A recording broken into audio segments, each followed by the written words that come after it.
we're going to start off with the first chapter, that is how the camel got his hump.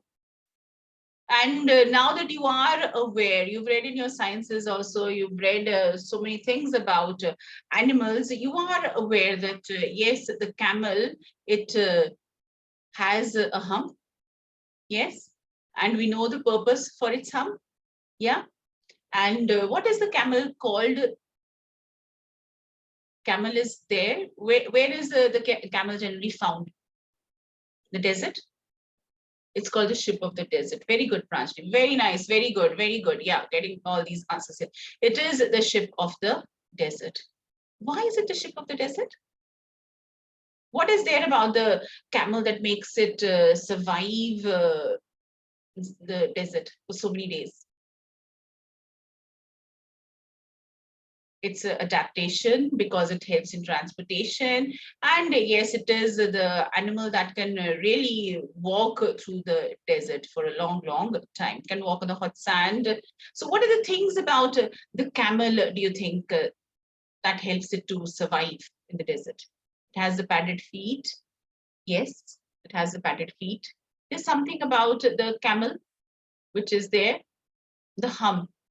So the hump is there. It is said, yeah, it can store its water and food. The fat is there, yeah. And so even if it is not able to find food and water for a long time, it is able to survive. Yes. And we have read about so many animals around us that, do you think when the earth was formed, right? This is just a story. When the earth was formed, it was not like this. It was not that animals, human came just like this on the earth. Human has also undergone a lot of change.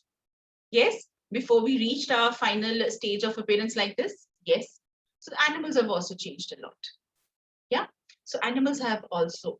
And when we look around us, so when you do study in your sciences about evolution and changes, you'll find that so many animals have changed. Even the horse. Yes. The horse has changed a lot. We have changed a lot. And do you think the camel always had a hump? What about dogs also? They've gone changes? Yes.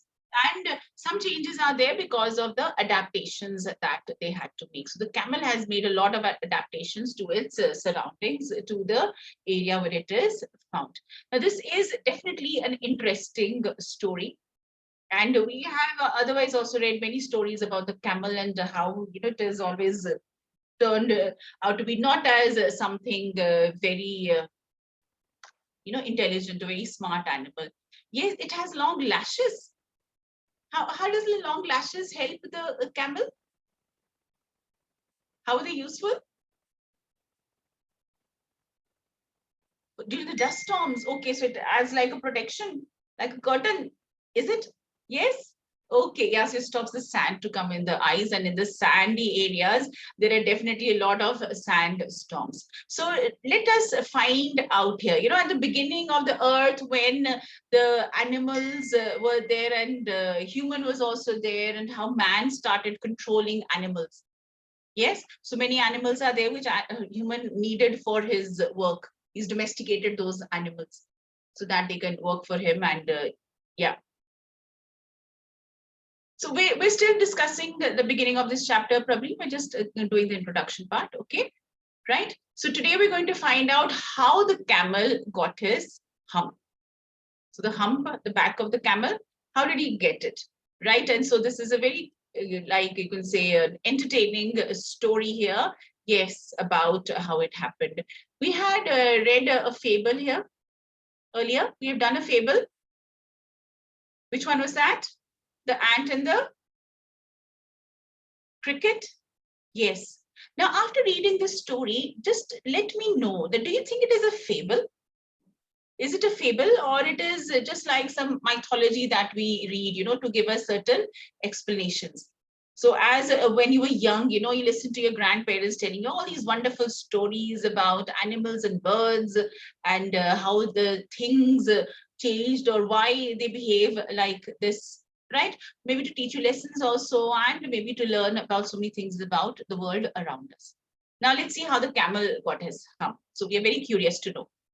The world had just begun and the animals were working for humans. Long time ago, so many years ago. Let's turn back then. There was one lazy animal that did nothing and said nothing but humph. So even then, there were lazy animals around. And there was this lazy animal, did nothing, said nothing but humph.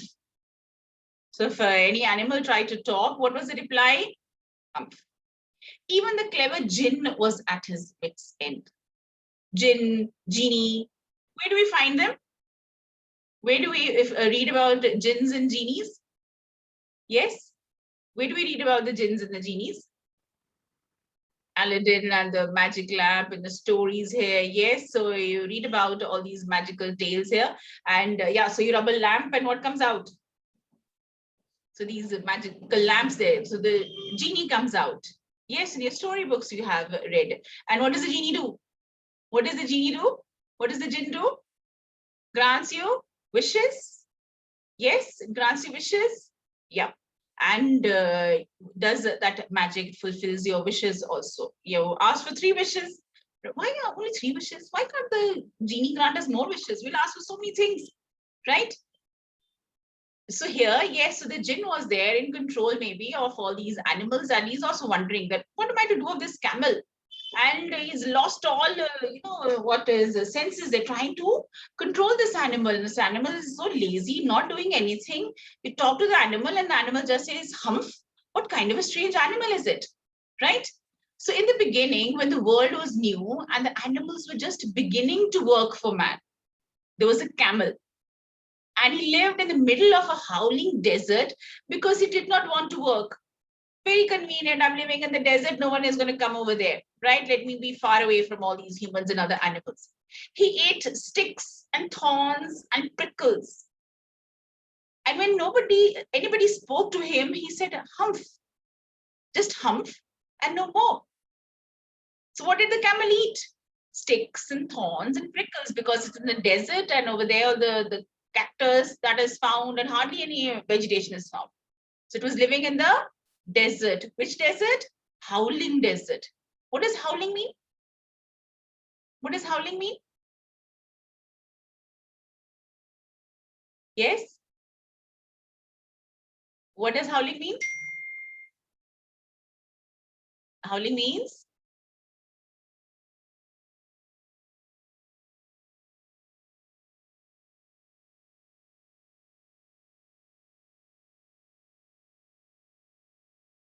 like, yeah, so it's that sound, like a kind of a screaming sound, right? So when you're in pain and how you howl, right? That kind of, you're screaming in pain, the howling sound there. So yes, so that camel is there in the middle of the desert, does not want to work, does not give any proper answer, and of course is very lazy, that it just eats the sticks and thorns and prickles. And when anybody spoke to him, he said, humph, just humph and no more. Presently, the horse came to him on Monday morning with a saddle on his back and said, camel, oh camel, come out and trot like the rest of us. See, the horse has a saddle. And who's going to sit on that saddle? Man is going to sit, right? The horse is there working for man, right? So the horse came and told the camel that, okay, come and trot like the rest of us. And how does the horse walk? So that trotting way it works. Yes? Humph, said the camel, and the horse went away and told the man. So the horse also tried to make the camel walk and work, but the horse just said, the camel just said humph, and the horse came back. This animal is not going to listen to me. Presently, the dog came to him with a stick in his mouth and said, camel, oh camel, come and fetch and carry like the rest of us. Why do you think the dog had the stick in his mouth? Who had put the stick in his mouth? Yes, who had put the stick in his mouth? Man had put the stick in his mouth. And what was man asking the dog to do? To fetch that stick, right? So you would throw that stick and the dog would fetch it. That means the dog is with man now. The horse was also with man. Yes. How is the horse with man? Because it was wearing a saddle. Man is going to sit on the horse, go for a ride. Yes. So the horse is also asking him. The dog is also asking him. But what is the camel saying? What's the camel's reply? Humph. What does the camel say? Humph. Always humph. Yeah. So imagine you talk to someone, you talk such long sentences, and what reply you get? Humph. So you'll be happy or you'll be annoyed. So it's not a nice reply, isn't it? Yes. Humph, said the camel, and the dog went away and told the man. The dog went, told man, see, he's not listening, he's not playing with me, he's not coming and fetching, just like we are doing. Presently, the ox came to him with a yoke on his neck and said, Camel, oh camel, come and plow like the rest of us. So he has a yoke, right? He's there working in the fields, he's helping in the plowing of the fields. Humph, said the camel, and the ox went away and told the man. So the who all came? Which animals have come so far? Yes, which animals have come? The horse has come, dog has come, and the ox has come, right? So they're all coming and telling them, please come and work. But this animal is not listening to them at all, and he is not working at all, and he's just replying humph, okay? Yeah. Humph, said the camel, and the ox went away and told the man. At the end of the day, man called the horse and the dog and the ox together and said, Three, oh three, I'm very sorry for you. So what are the three? These three animals, right? He's saying, I'm very sorry. But that a humph thing in the desert can't work, or he would have been here by now. So I'm going to leave him alone, and you must work a double time to make up for it. That made the three very angry. And they held a panchayat on the edge of the desert. And the camel came chewing cud and laughed at them. Then he said, humph, and went away again. Right. So what did man tell them? How did the camel put the other three animals in trouble? How did the camel put the other three animals in trouble? So all of them, they went one by one requesting him, come work for us and work for man, work like we are doing. Yes, but no, he did not listen. And he just said humph, right? The man called all of them. He called the dog, he called the ox, he called the horse. He said, because that humph thing is not working, right? So everybody called him humph. Why? Why was he called humph? That humph thing? Because there was only one word that he said, and that was humph, right? So man said that, see, that humph thing over there is not going to work. Let's leave him alone. Now who's going to work more? Who has to work even harder? You people will have to work more harder. Yes, because they always said humph, and he said, now you have to work harder. And poor animals there, and we know how hard they work. We know how the horse is there working hard for man. Right? So no problem, Sayam and Sakshma. I've always said that you can attend the class on one ID also. It's no problem. Since you're together, so why to attend on separate ones also? No problem. Right? And yes, so here it is that man has now put the burden on these three animals. The dog, yes, very faithful. The ox working in the fields. The horse there helping in traveling here and there. And now they're all very angry that how can the camel behave like this? He's making us work and he's putting all this work on us. So the three here, these animals, they held a panchayat on the edge of the desert. See, during those times also, the beginning of the earth, there used to be panchayats.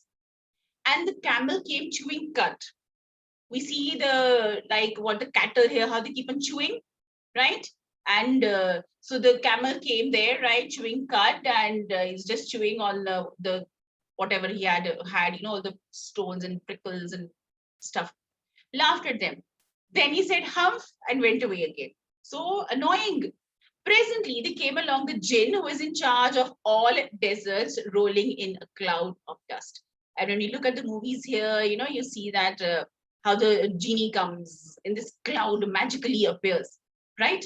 And so now he's come. He said, let me take care of things, right? And why this animal is not listening to us. Jinn of all deserts, said the horse, is it right for anyone to be idle? They're working so hard. How can someone be so idle, not doing anything? Certainly not, said the jinn. Well, said the horse, there's a thing in the middle of your desert with a long neck and long legs, and he hasn't done a stroke of work since Monday morning. He won't trot. So from Monday, we've been asking him work. He's not doing any work, right? It's been now 3 days here, and every one of them one by one telling, and that animal, how did they describe the camel? With the long neck and long neck, no work at all, and just saying humph. Whew, said the jinn whistling. That's my camel. What does he say about it? So he's immediately recognized that which animal are they talking about? Right? He's talking about the camel. Well, okay. Whew, said the jinn whistling. That's my camel. What does he say about it? He says humph, and he won't plow, said the ox. Very good, said the jinn. I'll humph him if you will kindly wait a minute. Okay, right. So what is the jinn going to do? What is the jinn going to do? Going to humph him. That is, I'll talk to him. I'll convince him that he has to work hard. And the animals, whom have they complained to? Whom have the animals complained to? They've complained of the jinn has come seeing that such a terrible situation is there. And there's this animal in the middle of the desert not doing any work. So he's saying, okay, I'll go and talk to him, right? So let's just see these questions which are over here. Yes, so what tasks do you think were assigned to the dog and the ox? What tasks were assigned to the dog and the ox? They come to the camel asking him to work. They're doing a lot of hard work. Yes, the ox has the yoke around his neck, and so he's there, right, telling him to work. Yeah. And what about the dog? The dog was carrying a stick. He's there, he's going to work, he's going to be with the dog man always, right? So he's just fetching and picking up the stick. Okay. And why did the camel live in the middle of the desert? Why do you think the camel purposely decided to live in the middle of the desert? The howling desert. Why? To be away from everyone? Is it? Yes? What could be the reason? Why is the camel there in the middle of the desert? Yeah, maybe he didn't want to work and did not want to work. He wanted to be away from other animals. He did not want to work for man. What made the dog, the horse, and the ox very angry? Why are they angry? That we are working so hard and he's not listening to him. We're asking him to come and work for man, but he's just replying. What's the reply they got? Humph. Okay. How did the jinn know the horse was complaining against the camel? Yes, how did the jinn come to know? So the horse tells him, describes the animal and is there in the desert. So the jinn comes to know, and the jinn knows everything. Jinn is in command of all the things, right? So the jinn is there taking care of all the deserts, and he knows about all the animals over there, and he knows that it is the camel who's there so lazy. Okay. Yes, very easy, interesting story. No problems at all. Anybody? Any doubts? Any problems? No. So they're quite simple here. Okay, let's come to the second part. So we'll discuss about it more a little later. Now, the jinn remonstrated with the camel who said humph. So he's going to talk there and he's going to be angry. He's going to maybe deal with him appropriately. The camel's beautiful back suddenly grew a lump, which was the camel's hump. The jinn assured the camel his hump would always be a help, not a hindrance. This is what we're going to read in this part. The jinn rolled himself up in his dust cloak and took a walk across the desert and found the camel looking at his own reflection in a pool of water. Camel did not have any work to do. So what was the camel doing? Looking at his own reflection. He's so idle. He's so free. The jinn went there and he's rolled himself in his dust cloak. He's wrapped that dust, like, of course, and he's appearing in front of the camel. Whoosh, that way. My friend, said the jinn, what's this I hear of you doing no work? The jinn sat down with his chin in his hand while the camel looked at his own reflection in the pool of water. You've given the 3 extra work ever since Monday morning, all on account of your idleness, said the jinn. The jinn is angry. See, those 3 here, they've been given extra work because you don't want to work. And he went on thinking with his chin in his hand. So how am I going to make this animal work? So the jinn is thinking about something, right? Yes, so he is there angry with the camel. He's telling him that what you did was wrong. Humph, said the camel. I should say that again if I were you, said the jinn. You might say it once too often. I want you to work. He said, like, someday it might happen that you might say humph too many times and it might not be good for you. And he's just saying that stop saying humph and start work. The camel said humph again, but no sooner had he said it than he saw his back that he was so proud of. Look at him admiring himself in the water, and all of a sudden, his back was puffing up into a great big hump. Do you see that, said the jinn? That's your very own humph that you've brought upon your very own self by not working. Today is Thursday, and you've done no work since Monday when the work began. Now you're going to work. So he says today is Thursday. From Monday onwards, everybody's been working, and you are just saying humph and doing nothing. Now you're going to work. How can I sit the camel with this humph on my back? So there is this humph here on my back. How can I work now? That has a purpose, said the jinn. All because you missed those 3 days. You will be able to work now for 3 days without eating because you can live on your humph. And don't you ever say I never did anything for you. Come out of the desert and go to the tree and behave. He said 3 days you sat idle. Now 3 days you're going to work continuously, right? Without eating. And you will be able to survive because I've given you this humph. And it is enough for you to survive in this without eating for 3 days. And now you go to the other 3 animals and work with them. Get out of the desert and behave yourself, okay? Be a hardworking animal. Don't be lazy and idle. And the camel went away to join the 3. And from that day to this, the camel always wears a hump. We call it hump now, not to hurt his feelings. But he has never yet caught up with the 3 days that he missed at the beginning of the world. And he has never yet learned how to behave. So he did not work hard enough that the hump disappeared. And he's still like that. He does not mix up with the other animals. He's not working with them. And he is, right, of course, doing what he wants to. He's quite alone, right? Okay.